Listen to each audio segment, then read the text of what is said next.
துக்கத்தை சுமக்கிற மகளே இயேசு உனக்கு விடுதலை கொடுக்கிறார். வேதனையால் உசலமில் சின்னமாக புற்றிய தீனே மகள் ஜீவித்திர சானே சன்சீமலமாதெனவா பாவத்தை சுமக்கிற மகனே இயேசு வாழ்க்கைக்கு விடுதலையை கொடுக்கிறார். பாபே துல ஜீவத்தை நாமாக புற்றிய தீனே இயேசு சுவாசமனே பாபே நிதாசலமாதெனவா போலவே சத்திரின் சமாதானின் சன்சீமின் பின்ன ஜீவத்வ அப்பගේ මරණය පසු සදාකාලික ජීවනයක් අපි ලබා ගන්නට සතුටේ ජීවත් වෙන්න ඕනි කියන උදේ යේසුස් වහන්සේගේ කැමැත්තයි. இந்த பூமியில மனுஷர்கள் ஒரு சந்தோஷமான சமாதானமான நிம்மதி வாழ்க்கை வாழ்வது மட்டுமல்லாமல் மரணத்துக்கு பின்பதாக ஒரு நித்திய ஜீவனை பெற்றுக்கொள்ள வேண்டும் என்பது இயேசு கிறிஸ்துவின் விருப்பமாக இருக்கிறது.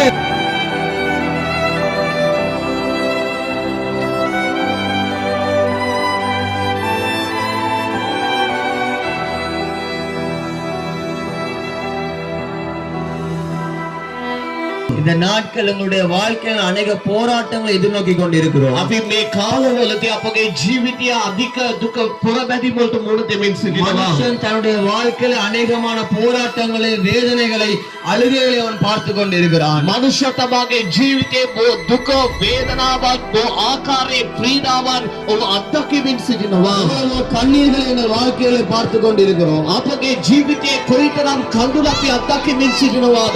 பிரியமான பிள்ளைகளே, මගේ ප්‍රේමවත් දරුවනි, சகல விதமான மனுஷன் எதிர்நோக்கிற போராட்டங்கள் வேதனைகள் இருந்து விடுதலையை கொடுக்கிற ஒரு சுகத்தின் நன்மையின் ஆறுதலின் நாமமாகிய இயேசுவின் நாமத்தை உங்கள் கிராமங்களுக்கு நாங்கள் அறிவிக்கிறோம். මේ සියලු ආකාරයේ දුක වේදනා පීඩාව කඳුළු රෝගයෙන් සියල්ලෙන්ම ඒ සැනසීම සුවය සමාදානය දෙන්නා ඒ නාමය යේසු ක්‍රිස්තුස් වහන්සේගේ නාමය ඔබගේ ග්‍රාමයෙන් අපි පවසමින් සිටිනවා. ජීවත් වෙනා මේ ජීවිතය තමයි සැබෑ ජීවිතය කියලා බෝධිලා සිටිනවා. இவர்கள் வாழ்ந்து கொண்டிருக்கும் இந்த வாழ்க்கையினால் ஒரு உண்மையான வாழ்க்கையை ஏற்றுக் கொண்டிருக்கிறார்கள். நம்ம சுவாமி இயேசுஸ் வහන්සේ பொறுப்பே மகாத்மியத்தின் மெகுதி ஜீவிතයකට නොවල්. ஆனாலும் இயேசு கிறிஸ்து உங்களையும் இந்த பூமியில் படைத்திருக்கிற இப்படிப்பட்ட ஒரு வாழ்க்கையை வாழ்வதற்கல்ல.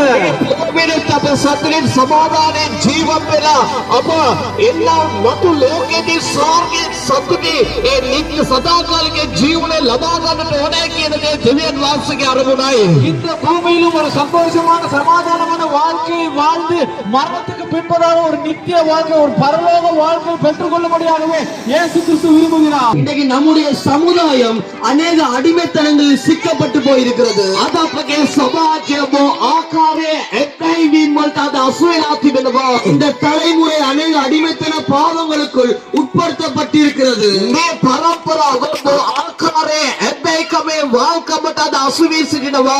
அநேக பிள்ளைகள் இளம் பிள்ளைகள் போதைப் பொருள் பாவனையினால் தங்கள் வாழ்க்கையை அழித்துக் கொண்டிருக்கிறார்கள். අද බොහෝ තරුණයන් තමන්ගේ ජීවිතය බොහෝ ආකාරයේ මත්ද්‍රව්‍යයට එක්වීලා ඔවුන්ගේ ජීවිතය විනාශ කර ගනිමින් සිටිනවා. குடி பழக்கத்தினால் தங்கள் வாழ்க்கையை அழித்துக் கொண்டிருக்கிறார்கள். බොහෝ ආකාරයේ බේබදුකම කාර්දා කොටගෙන තවත් සමහර අය විනාශ වෙමින් සිටිනවා. அவருடைய வாழ்க்கையில விபச்சாரம் காணப்படுகிறது. බොහෝ දෙනාගේ ජීවිතයේ වේශ්‍යකම දකින්නට තිබෙනවා. சண்டைகள், பிரிவினைகள், மார்க்க பேதங்கள் என்று அநேக துன்பங்களை தரக்கூடிய குழப்பங்களில் மனுஷ வாழ்க்கை நிரம்பி காணப்பட்டு கொண்டிருக்கிறது. අද සම්දු සර්වල් බොහෝ ආකාරයේ ආගම් ભેද මෙවැනි ආකාරයේ කැළඹිලි කාර්දා කොටගෙන මනුෂ්‍ය තමාගේ ජීවිතයේ සතුට සැනසීම හිමි කර ගනිමින් සිටිනවා. எனக்கு பிரியமான பிள்ளைகளே, මාගේ ප්‍රේමවත් දරුවනි, இப்படிப்பட்ட அடிமைத்தனமான வாழ்க்கையிலிருந்து மனுஷனுக்கு விடுதலை கட்டாயம் அவசியம். මෙවැනි ආකාරයේ වාක්කම තුළ නිදහසක් නැතුව සිටින මනුෂ්‍යගේ ජීවිතයට අනිවාර්යෙන්ම නිදහසක් අවශ්‍ය තිබෙනවා. விடுதலை இல்லாமல் எங்களால் சந்தோஷமாய் வாழ முடியாது. නිදහසක් නැතුව අපගේ ජීවිතේ කවදාවත් සතුටින් ජීවත් වෙන්නට බෑ. மனுஷ வாழ்க்கைக்கு சந்தோஷம் மிக அவசியமாய் இருக்கிறது. මනුෂ්‍යගේ ජීවිතේ සතුට ඉතා අවශ්‍ය දෙයක් තිබෙනවා. இன்றைக்கு அநேக மனுஷனுடைய வாழ்க்கையிலே பாவங்கள் இருப்பதன் நோக்கமே அவன் சந்தோஷமாய் வாழ முடியும் என்ற பொய்யான நம்பிக்கை நிமித்தம். අද බොහෝ මනුෂ්‍යගේ ජීවිතේ පාපය ඔහුට තිබෙන්නට හේතුව ඔව් සතුටින් ජීවත් වෙන්න පුළුවන් කියනවා ඒ රැවටීමකට අසු වෙලා සිටින නිසාමයි. பிள்ளைகளை எந்த பாவம் உன் வாழ்க்கையில் நிரந்தரமான சந்தோஷத்தை கொடுக்காது. මාගේ ප්‍රිය දරුවනේ කිසිදු පාපයක් මනුෂ්‍යගේ ජීවිතේ ඒ සැබෑ සතුට සැනසීම ලබා දෙන්නේ නැහැ. பரிசுத்தமுள்ள வேதம் சொல்கிறது பாவத்தின் சம்பளம் மரணம் என்று. සුද්ධ දේව වචනේ පවසලා පාපයේ කුලියන මරණයයි කියලා. பாவம் உன் ஆத்துமாவை கொன்று போட்டுவிடும். ඕනම පාපයක් ඔබගේ ආත්මය විනාශ කර දමාවි. நாங்கள் செய்கிற பாவங்கள் ஆத்துமாவை அழித்து விடும். අප කරන පාපය අපගේ ආත්මය විනාශ කරાવી. இந்த பாவத்தினால் சூழப்பட்ட அநேக மனுஷர்கள் தங்கள் வாழ்க்கைகளிலே சாபங்களை ஏற்படுத்தி கொண்டிருக்கிறார்கள். අද මෙවැනි පාපයන් තුල අසුනා මනුෂ්‍ය බොහොම දෙනෙකු ඔවුන්ගේ ජීවිතයේ සාපයකට අසු වී සිටිනවා. எங்களுக்கு விடுதலை வேண்டும் பிள்ளைகளே. අපගේ ජීවිතේ නිදහස ඕන මාගේ දරුවනි. தலைமுறை ஆசீர்வதிக்கப்பட வேண்டும். මේ පරම්පරාව ආශිර්වාදය ලබන්නට ඕන. இந்த தலைமுறை ஆசீர்வதிக்கப்பட வேண்டும். මේ පරම්පරාව ආශිර්වාදය ලබන්න ඕන. இந்த பிள்ளைகள் விடுதலையான ஒரு வாழ்க்கைக்குள்ள பிரவேசிக்க வேண்டும். අපගේ දරුවන් නිදහස ජීවිතයක් තුල ජීවත් වෙන්නට ඕන. நாங்கள் பட்ட வேதனையை, நாங்கள் பட்ட துன்பங்களை எங்கள் பிள்ளைகள் இந்த புதிய தலைமுறை பார்க்க கூடாது. අප විඳා මේ දුක අප විඳා මේ වේදනාව මේ පරම්පරාවේ සිටින මේ දරුවන් අත්දකින්නට ඕන නෑ. ඔබගේ ජීවිතේ මාගේ ජීවිතේ වෙනවන සැනසීමක් තිබෙන්නේ නෑ. உங்களுடைய எதிரி வாழ்க்கையில் பாவம் இருக்குமா இருந்தால் நிம்மதி இல்லை.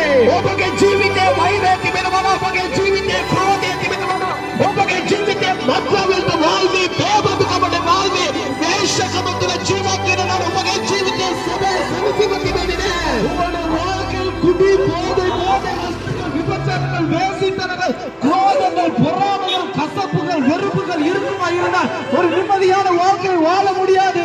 යේසුස් වහන්සේ ප්‍රේමවන්තයි. இயேசு கிறிஸ்து நேசிக்கிற தேவனாய் இருக்கிறார். උන්වහන්සේ කල්වාරි කුරුසෙදි තමගේ ජීවිතේ පුද කළේ ඔබත් මමත් මේ පොළවේ සතුටින් සමාදානයෙන් ජීවත් වෙන්නට ඕනේ කියලා. இயேசு கிறிஸ்து கல்வாரியிலே பலியானார். நீங்களும் நானும் ஒரு சந்தோஷமான வாழ்க்கையை வாழ்வதற்காக. ඔබ තුළ තිබෙන පාපය ඔබගේ ජීවිතයේ සැනසීම නැති කර දමනවා. உங்களுடைய வாழ்க்கையில் இருக்கிற பாவம் உங்க வாழ்க்கையில் இருக்கிற நிம்மதியை கெடுக்கிறது. ඒ පාපය කපා කරන්න මේ පොළවේ වගුරුලන්දම් එකම ලේ ශුද්ධ ලේ ඒ කල්වාරි කුරුසේ යේසුස් අපොදසා වැගුරුවේ ලේ පමණයි. அந்த பாவத்திலிருந்து விடுதலையாக உங்களுக்கும் எனக்கும் சிந்தப்பட்ட ஒரே ஒரு பரிசுத்தம் உள்ள இரத்தம் அது இயேசு கிறிஸ்துவின் இரத்தமாய் இருக்கிறது. ඒ කුරුසේ වෙත ඔබ පැමිණෙනවා නම් அந்த சிலுவை மரணம் உங்களுக்காகவே. ඒ කුරුසේ වෙත ඔබ පැමිණෙනවා නම් அந்த சிலுவை உங்களிடத்தில் வருமாறு இருந்தால் යේසුස් ඔබගේ පාපය කපා කරන්න සුදුසුමින් සිටිනවා. இயேசு கிறிஸ்து உங்களுக்கு விடுதலை தர அவர் ஆயத்தமாய் இருக்கிறார். යේසුස්ගේ මාර්ගයට මනුෂ්‍ය නිදහස් වෙන්න කිසිදු මාර්ගයක් නැහැ. அந்த பாவத்திலிருந்து விடுதலையாக இயேசுவின் வழியே அல்லாமல் வேறு வழி இல்லை. ඔබගේ පාපෙම කපාව ලබන මොහොතේ ඔබ නිදහස ලබන්නා මොහොතේදී நீங்கள் உங்க பாவத்திலிருந்து விடுதலை நிம்மதி பெறும்போது ඔබ මේ ලෝකයේ දෙවියන් වහන්සේ ලව්වා ඒ සැබෑ අරමුණ සැබෑ සතුට සමාදානත් ඔබගේ ජීවිතේ ලැබෙනවා. தேவன் படைத்த அந்த நிம்மதியான சந்தோஷமான வாழ்க்கையை உங்களுடைய வாழ்க்கையில் பெற்றுக் கொள்வீர்கள்.